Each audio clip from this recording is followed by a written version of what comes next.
The Gothic-style building that houses the Fremantle Museum in Western Australia was built in 1863 by convicts as an asylum for the mentally ill.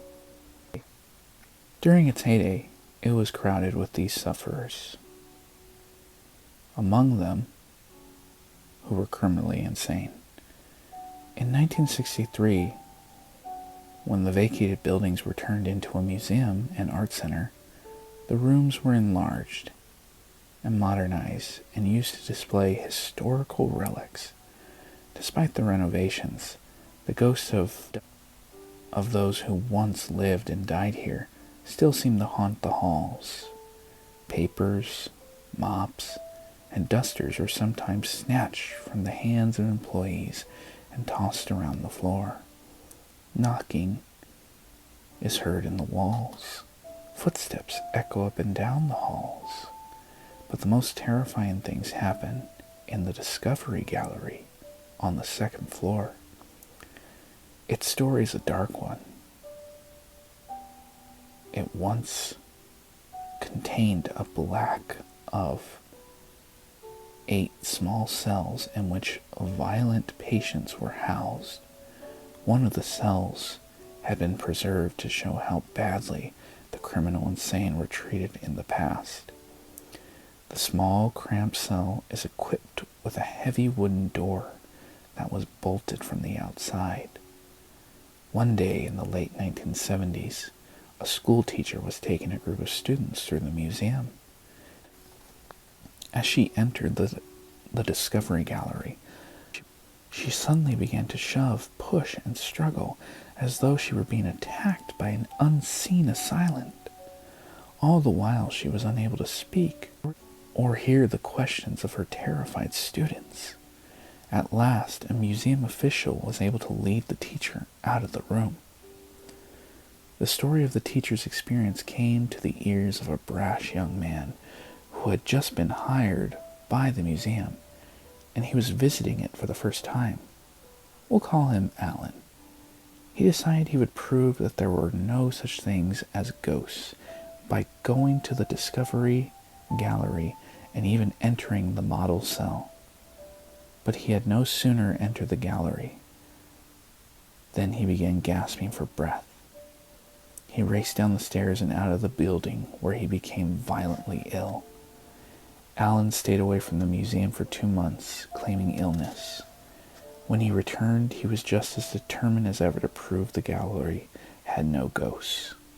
This time he was able to go only a short way up the stairs when he began gagging again. Scarcely able to catch his breath, he fled the building. Ghosts or no ghosts, Alan had finally had enough. He quit the job and never went back. But the most terrifying example of the ghostly power in the Discovery Gallery took place the afternoon 3 schoolgirls drifted into it. When they came to the model cell, 2 of the girls pushed the 3rd girl inside as a practical joke. They slammed the door shut on her and bolted it. What followed, according to officials and visitors who were there, was an explosion of supernatural fury. With a roar, something like a great whirlwind came sweeping through, rattling doors and windows, snatching papers from tables and desks, and sending them throughout the room. Through all this weird commotion came the ghastly screams of the hysterical girl in the cell. Finally, someone made it to the wooden door, slid back the bolts, and let the girl out. At the moment the whirlwind died down, doors and windows stopped rattling. Papers settled on the floor. Calm returned, but not to the girl. Sobbing and shaking uncontrollably, she tried to tell what had happened to her. But her voice came out a jumble of unintelligible words. It was her eyes, glassy with horror, that revealed something of what she had experienced. Cooped up in the tiny cell with the raging ghost of a long-dead madman.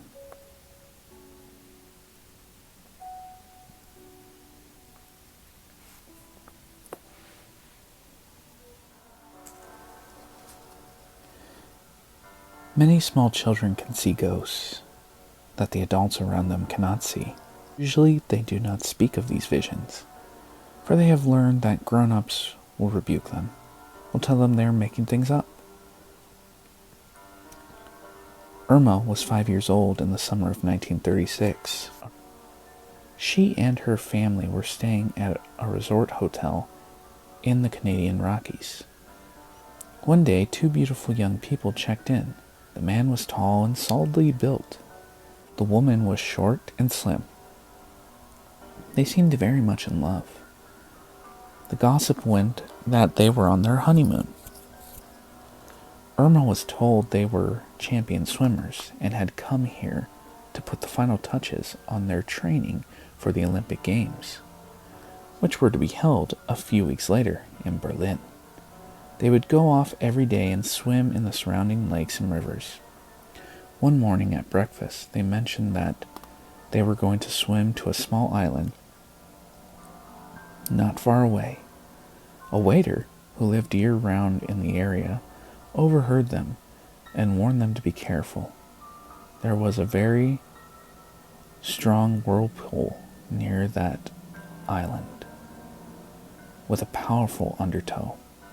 Over the years, several people had been drowned there, he said. The young man merely smiled and glanced about the table, saying, "These local people will always have their stories." A few minutes later, they left the hotel in their swimming suits, laughing as though they didn't have a care in the world. An hour later, the man came stumbling back alone.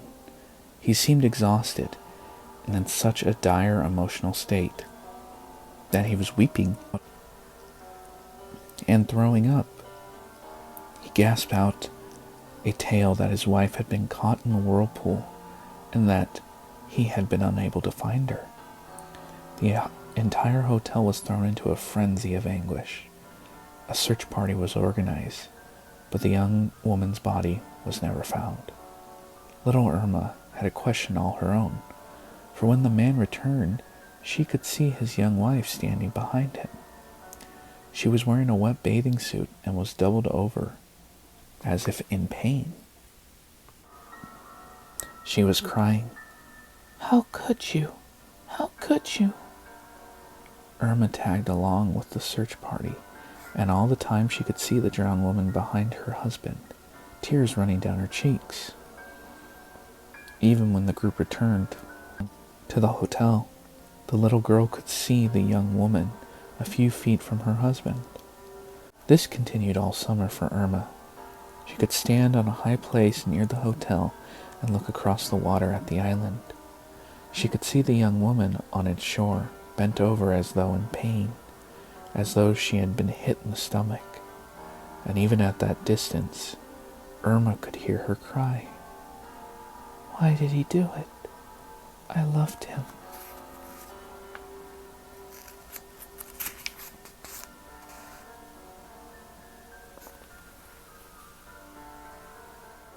The old-fashioned house in Stuyvesant Square caught the eye of a young couple who had just arrived in Philadelphia that winter day in 1889.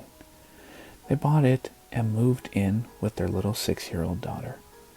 There was a lot of work to be done, so it was nice to have an attic in which the little girl could play while the rest of the house was being worked on. The previous owners had turned the attic into a playroom. It even had a fireplace, though it was now boarded up. After a couple of weeks, the downstairs rooms were finished.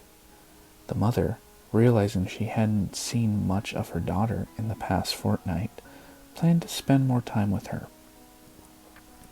But the little girl wasn't interested. She kept stealing away to the attic. "What's so interesting about up there in that stuffy room?" the exasperated mother asked at last. "It's a little boy with shiny buttons," the child replied. "He's so much fun to play with." "What little boy?" her mother demanded, wondering if a servant's child had somehow stowed away in the room. She went to investigate. but the room was empty. Certain that her daughter was just being stubborn, the mother appealed to her husband to discipline the child. At her father's stern voice, the little girl became hysterical. She kept repeating that there was a little boy and that he wore a blue jacket with lots of shiny buttons on it. As her father listened, he became more and more curious. Formerly a seaman, he recognized her description of the buttons. They were probably brass and part of the child's sailor suit. He made some inquiries about the Calderys, the family who had lived in the house before him. He learned that they had come from England with their children, 2 boys and a girl. The youngest child, a boy, was retarded. The neighbors described him as an idiot child. According to the boy's parents, they went on. The young boy had always loved the nearby river. One day he sneaked away on his own to play on its banks. He had fallen into the water and drowned. His body was never recovered, but his cap had been found floating on the river. Shortly after the child's disappearance, the Calderys put the house up for sale and, leaving for Philadelphia, dropped out of sight. The former seaman's suspicions were now aroused. He accompanied his little daughter to the attic and asked her to show him where the boy came from. She pointed to the boarded-up fireplace. Her father called in workers to open it, then to remove the mortar that cemented up a cavity in the wall besides the chimney. As the mortar was chipped away, the corpse of a small boy was revealed. He was clothed in a little blue sailor jacket with 4 rows of brass buttons down to the front. Examination showed that the back of the child's skull had been crushed.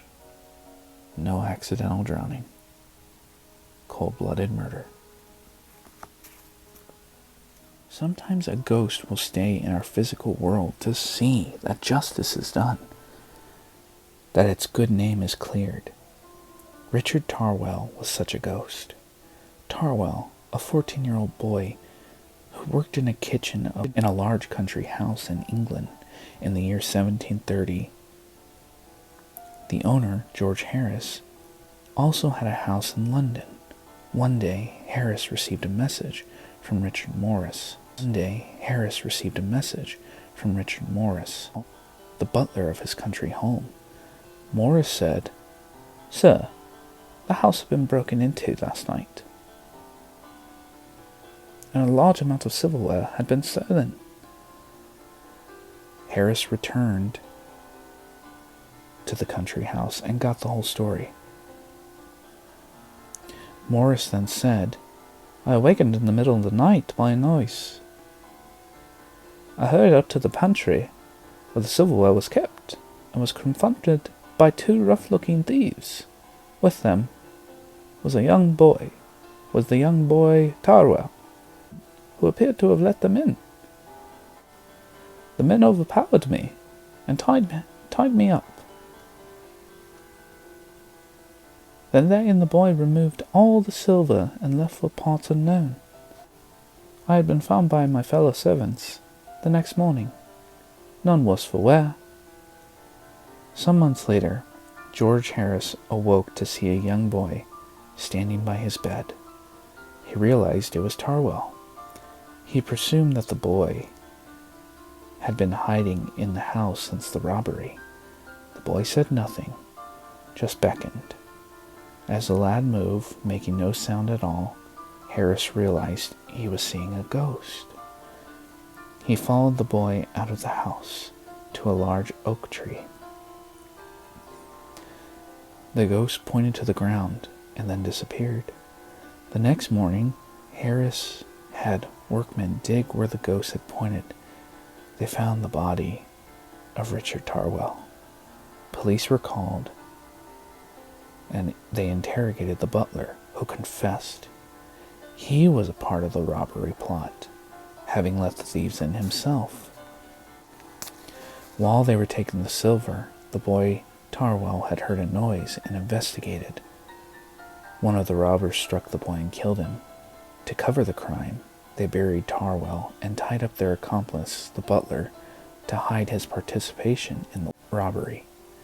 Even though he was now a ghost, Tarwell was not going to let the butler get away with his death and ruin his reputation. He was successful, and the butler was hanged for his crime.